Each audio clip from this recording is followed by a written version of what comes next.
बिस्मिल्लाहिर्रहमानिर्रहीम स्टूडेंट करेंगे आज chapter number 3 major land forms of the earth. और इसका टॉपिक आज हम करेंगे 3.3 का आधा हिस्सा जो हमारा रह गया था लास्ट वीडियो में। The formation of fold mountains. A fold mountain is a land that is created when two crustal plates collide. मैंने आपको बताया था कि प्लेट्स दो तरह की होती है, ओशियानिक और कॉन्टिनेंटल। जो कॉन्टिनेंटल प्लेट्स होती हैं उनको हम क्रिस्टल प्लेट्स कहते हैं।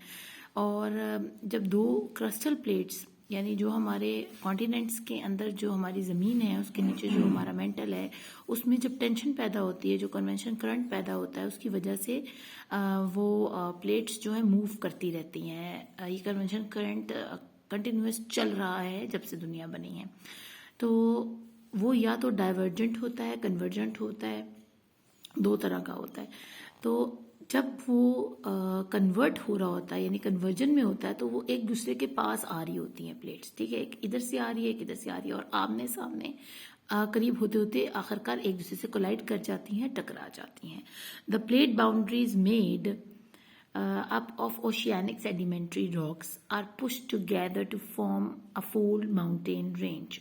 अब जब माउंटेन फोल्ड जो बन रहा है वो क्या हो रहा है कि जो सेडिमेंट्री रॉक्स हैं, हमारी ओशियानिक सेडिमेंट्री रॉक्स हैं जो मिट्टी से बनी हुई हैं ओशन से ऊपर ऊपर, ठीक है।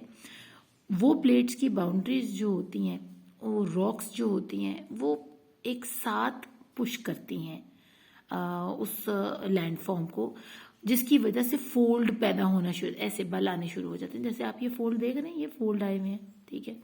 तो ये दोनों तरफ से ये कॉन्टिनेंटल क्रस्ट है हमारा चल रहा है, यहाँ से भी कॉन्टिनेंटल क्रस्ट है, ये दोनों पर कॉन्टिनेंटल क्रस्ट है। और नीचे जो है उनका कोलिजन आप देख रहे हैं कि किस तरह वो टकरा रही है। एक नीचे की तरफ धंसती चली जा रही है टूवर्ड्स मेंटल, और एक उसके अंदर धंस रही है, ठीक है। और क्या हो रहा है, जो चीज़ ऊपर है वो इकट्ठी होते होते होते होते होते होते ज़मीन दोनों तरफ से, जैसे मैंने आपको बताया था, जैसे ये पेपर है, इस पेपर को मैं ऐसे इकट्ठे करूँगी, दोनों तरफ से फोर्स लगाऊंगी तो इसमें बल आने शुरू हो जाएंगे, क्योंकि उनके पास और कोई स्पेस नहीं है कहीं और जाने की।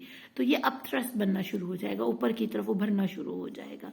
तो दोनों तरफ से कॉन्टिनेंटल प्लेट्स होती हैं, और ये ज़्यादातर सेडिमेंट्री जो ओशियानिक सेडिमेंट्री रॉक्स हैं ये वो होती हैं। तो ये जब प्रेशर इन पर फोर्स पीछे से पुश किया जाता है इनको, तो ये फोल्ड्स बनते हैं, और वो फोल्ड्स माउंटेन रेंज की शक्ल में आते हैं। यानी एक दो पहाड़ियां नहीं बनती, बल्कि ये पहाड़ी सिलसिले नमूदार होते हैं। An example is the Himalaya. जैसे कि मैंने आपको पीछे बताया था कि एक हमारा जो कोहे हिमालय का सिलसिला है वो भी आज से 40-50 मिलियन ईयर्स पहले की बात है, जब इस किस्म का जो है डिस्ट्रक्टिव अर्थक्वेक आया, और जो है कॉन्टिनेंटल प्लेट्स की मूवमेंट ऐसी हुई कि उसने एक इतने बड़े पहाड़ी सिलसिले को जन्म दिया। This mountain range is considered a young fold mountain range. और इसको यंग फोल्ड माउंटेन रेंज इसलिए कहते हैं क्योंकि आज से पहले जो पहाड़ी सिलसिले बने हुए हैं दुनिया के ऊपर वो बहुत पुराने हैं, यानी 150 और मिलियंस और हंड्रेड्स ऑफ मिलियंस का है, लेकिन ये सिर्फ 50 मिलियन ईयर्स पहले की बात है।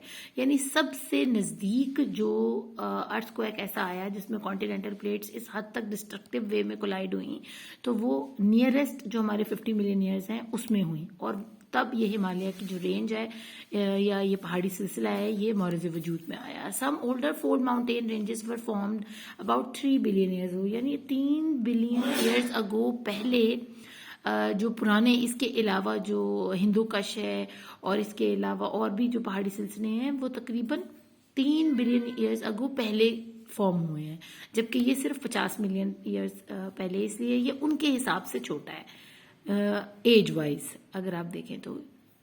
अब यहाँ पर हम इंटरेस्टिंग फैक्ट पढ़ लेते हैं। The Himalaya is the highest and largest fold mountain range in the world. और दुनिया में सबसे बड़ी माउंटेन रेंज, पहाड़ी सिलसिला जो है वो कोहे हिमालय का है। It cuts through several countries, और ये बहुत सी कंट्रीज को बीच में से काटता हुआ जाता है। काटने से क्या मुराद है, अब देखें, ये पाकिस्तान है, ये अफगानिस्तान है, बीच में पहाड़ी सिलसिला आ गया, ठीक है। इसी तरह आगे चाइना आ गया, बीच में पहाड़ी सिलसिला आ गया, इधर नेपाल आ गया, बीच में पहाड़ी सिलसिला आ गया, यानी काटता हुआ जा रहा है बहुत सारी कंट्रीज को। इनमें कौन कौन सी कंट्रीज हैं, उसमें अफगानिस्तान है, भूटान है, चाइना है, इंडिया है, नेपाल है, पाकिस्तान है और तिब्बत है। इट स्ट्रेचेस ओवर, अब ये फैला कहाँ तक हुआ है, तकरीबन 2000 kilometre in length, and it's width कितनी है, वेरीज फ्रॉम अबाउट, कहीं 400 किलोमीटर तक चौड़ा है, ऐसे चौड़ाई है। लंबाई तो उसकी आपको बता दी उन्होंने कि कितना लंबा है, तकरीबन 2000 किलोमीटर तक ये पहाड़ फैले हुए हैं, और कहीं कहीं ये 400 किलोमीटर तक चौड़े हैं, और कहीं ये 150 किलोमीटर तक चौड़े हैं, ठीक है ना, ये वेरी करता है फ्रॉम प्लेस टू प्लेस।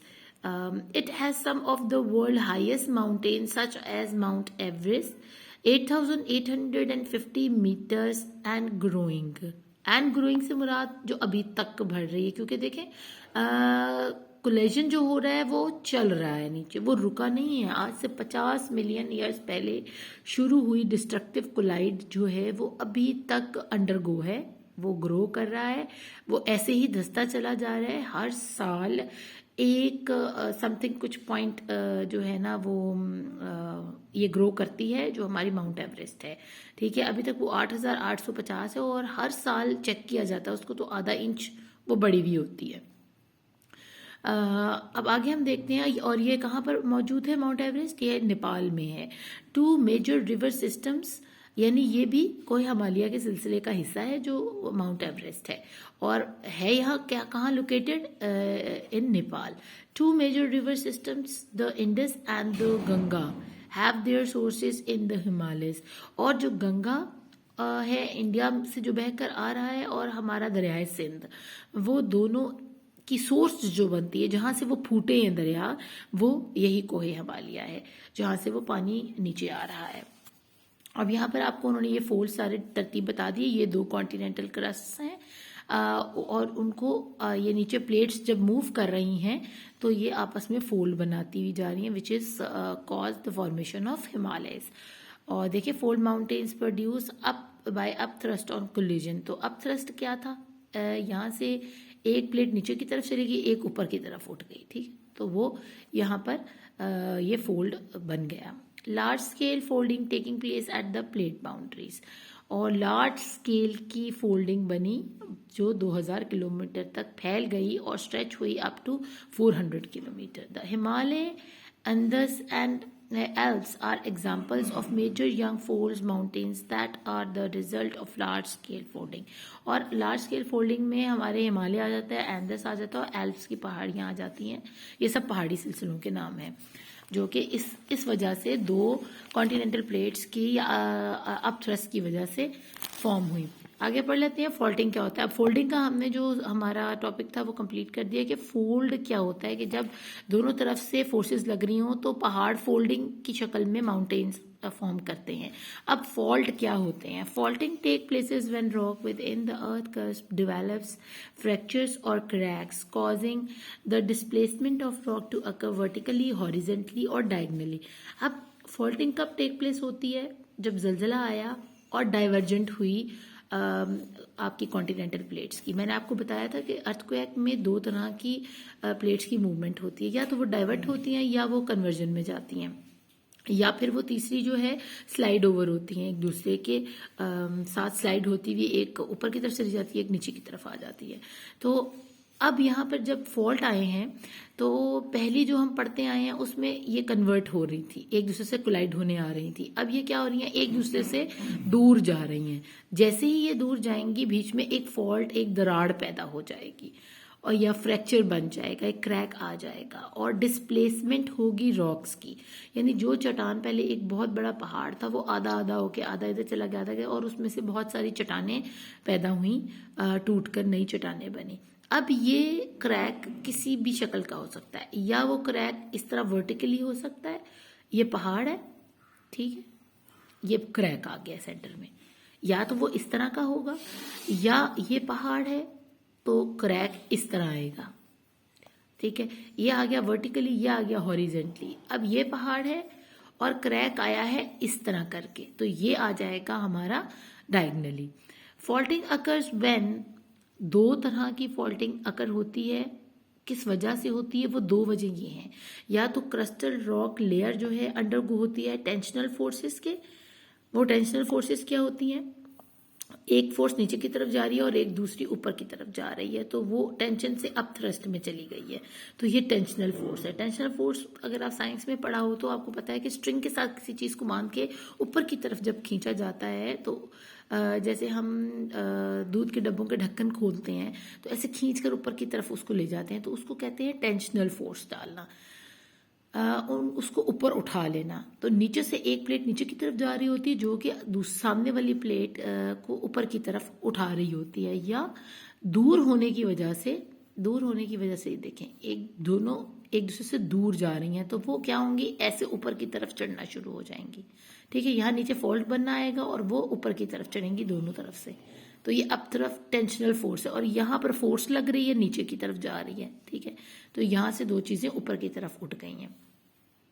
यह क्रिस्टल लेयर अंडरगो होती हैं कंप्रेशनल फोर्स के, इसमें भी आपको कंप्रेशन दिया जाता है, दबाया जाता है, दबाव इतना सख्त होता है तो ये फॉल्ट पैदा हो जाता है। किसी भी आप जैसे अगर कोई समझ लें जिस तरह सख्त कोई पापड़ टाइप चीज है, तो हम अगर उसको सेंटर में से उसको कंप्रेस करेंगे तो वो दो हिस्सों में टूट जाता है, उसमें दरार आ जाती है और दोनों एक साइडें जो एक दूसरे के ऊपर की तरफ उठ जाती हैं। Rock that experience tensional forces are pulled apart and this would result in a fault being formed. अगर आप इसको देखें तो आप यहाँ देख सकते हैं कि यहाँ टेंशनल फोर्स अप्लाई हो रही है, एक ऊपर की तरफ उठ गया, एक नीचे की तरफ जा रहा है। तो ये पहले ये जमीन इस तरह थी, ठीक है, जब उस पर टेंशनल फोर्स जो है हुई है, उस पर स्ट्रेस आया है, तो वो क्या हुआ है कि एक चीज ऊपर की तरफ उठ रही है, इस पे टेंशनल फोर्स पड़ रही है, इसको नीचे की तरफ कर रही है, और यहां से ये जमीन ऊपर की तरफ उठ गई है। तो यहां पर कौन सी फोर्स लगी है, टेंशनल फोर्स। आगे वो कह रहे हैं कि क्रश कर देती है, अगर रॉक अंडर कंप्रेशनल फोर्सेस के हो तो वो टोटली क्रश हो जाती है, डिस्ट्रॉय हो जाती है, छोटी छोटी रॉक्स की फॉर्म में आ जाती है, और वहां पर फॉल्ट बन जाता है। एक फॉल्ट आ गया टेंशनल और एक आ गया compressional. This may cause them to either fault or fold. अब जब कंप्रेशनल फोर्स एक्ट हो रही है तो उसमें दो चीजें हो सकती हैं, या तो वो फोल्ड बना देगी किसी चीज पे, ठीक है, यानी माउंटेन के फोल्ड्स आ जाएंगे, या फिर वो क्रैक डाल देगी, या बीच में दरार आ जाएगी, किसी किस्म का फॉल्ट आ जाएगा। जो कंप्रेशनल फोर्स है ये दो तरह से एक्ट करती है, लेकिन टेंशनल फोर्स में सिर्फ यही होता है कि आधी जमीन नीचे की तरफ बैठ जाती है और आधी ऊपर की तरफ उठ जाती है। तो आपको पता चल गया होगा कि फॉल्टिंग के दो टाइप्स हैं, ठीक है ना, और उसमें हम आगे पढ़ेंगे कि जो मेजर टाइप्स है उनमें एक नॉर्मल फॉल्ट है, और एक रिवर्स फॉल्ट है, एक टियर फॉल्ट है। तो ये तीन इसकी किस्में हैं फॉल्ट्स की, जो हम यहाँ पर पढ़ने जा रहे हैं। Types of faults. Normal fault में क्या होता है, normal fault is caused by tension as the earth crust is pulled apart. There is vertical displacement of rock when one block of rock either slip downwards और moves upwards relative to the other rock sharing the fault line. अब देखें ये दोनों जो आपकी rocks हैं ये share कर रही हैं इस फॉल्ट को, यानी इन दोनों के अंदर ही दरार पड़ रही है ना। अब क्या होगा कि एक ऊपर की तरफ उठ जाएगी और एक ब्लॉक जो नीचे की तरफ रह जाएगा। तो ज्यादातर ऐसे में जो फॉल्ट आता है वो वर्टिकल होता है, ऐसे हाँ जी वर्टिकल फॉल्ट आता है, तकरीबन थोड़ा सीधा खड़ा हुआ फॉल्ट होता है वो ऐसे, ठीक है। जब एक ब्लॉक जो है ऊपर की तरफ उठ जाता है और एक ब्लॉक स्लिप कर जाता है नीचे की तरफ, तो ये फॉल्ट लाइन जो है बनती है, और शक्ल क्या होती है उसको, वर्टिकल डिस्प्लेसमेंट होती है उसकी, ऐसे थोड़ी सी तिरछी कर लें लेकिन थोड़ी सी खड़ी हुई भी। यहाँ पर आपने देख लिया कि कौन सी टेंशनल फोर्स इस पर अप्लाई हो रही है, और उसकी निशानी क्या है कि उसके ऊपर वर्टिकल फॉल्ट आ जाएगा, वर्टिकल डिस्प्लेसमेंट होगी ऑफ रॉक्स। अब रिवर्स फॉल्ट में क्या है, a reverse fault develops when there is vertical displacement of rock due to the compression of crustal rock layer. It is similar to a normal fault except the block of rock layer that moves upward relative to the adjacent block now overhang it, form an overhanging escarpment. अब आप क्या देख रहे हैं, इसमें भी displace तो हुआ है, ठीक है, आप डिस्प्लेसमेंट हुई भी देख रहे हैं, लेकिन ये अटक गया है। अब देखें ये थोड़ा सा पीछे की तरफ हट गया है, यहाँ से आपको नजर आ रही जगह, पीछे की तरफ धकेला भी गया है और ऊपर की तरफ थोड़ा उठ भी गया है। इसमें क्या हुआ था, जब टेंशनल फोर्स पड़ी थी तो रही तो वो आमने सामने थी, उनमें फॉल्ट तो आया था लेकिन स्लिप नहीं हुई थी, उस तरफ को नहीं गई थी और ये इस तरफ को नहीं ज़्यादा आई थी। अब कंप्रेशनल जब फॉल्ट बन रहा है कंप्रेशनल फोर्स की वजह से, तो उसमें एक तो वर्टिकल फॉल्ट आया ही आया है, साथ इसके ये थोड़ी सी उधर को खिसक गई है, ठीक है ना, उस तरफ को पास ओवर हो गई है और ये इधर को पास ऑन हो रही है। तो फॉल्ट के साथ साथ ये एक दूसरे के थोड़े से ओवरहैंग भी कर रही हैं, ये वाली इसके ऊपर टेक लगाए हुए है जिस तरह। ये है कंप्रेशनल फोर्स की जो फॉल्ट है। टीयर फॉल्ट क्या होता है? Tear fault also known as a transform fault develops when there is horizontal displacement of rock as the crustal rock layers slide past each other। और इसमें क्या हो रहा है, इसमें टीयर फॉल्ट के अंदर स्लाइड करती हुई, ठीक है ना, है वो बराबर ही, उनकी ज़मीन जो है तकरीबन बराबर ही होती है, लेकिन एक रॉक इस तरफ को मूव कर जाती है और दूसरी रॉक उस तरफ को मूव कर जाती है, यानी ये टीयर अपार्ट हो जाती है। जैसे आप कागज़ के टुकड़े को फाड़ें तो एक टुकड़ा आपकी तरफ आ जाता है और दूसरा टुकड़ा उस तरफ को चला जाता है। कभी आप पेपर को फाड़ कर देखें तो आपको अंदाज़ा हो जाएगा कि टीयर फॉल्ट किस तरह टेक प्लेस होता है या अकरेंस उसकी क्या होती है। तो आपको अब समझ आ गया होगा इनकी शक्लें देख के कंप्रेशनल फोर्स कहाँ अप्लाई हो रही है और किस किस्म का फॉल्ट बना रही है, टेंशनल फोर्स किस किस्म का बना रही है और टीयर फॉल्ट किस तरह के आपको फॉर्मेशन दे रहे हैं। तो ये थी हमारी फोल्डिंग एंड फोल्ड की टॉपिक। अब हम इंशाल्लाह नेक्स्ट वीडियो में अपनी formation of rift valleys and block mountains करेंगे। उम्मीद है आपको अच्छे से समझ आई होगी। अपना खूब ख्याल रखिएगा। अल्लाह ने के बाद।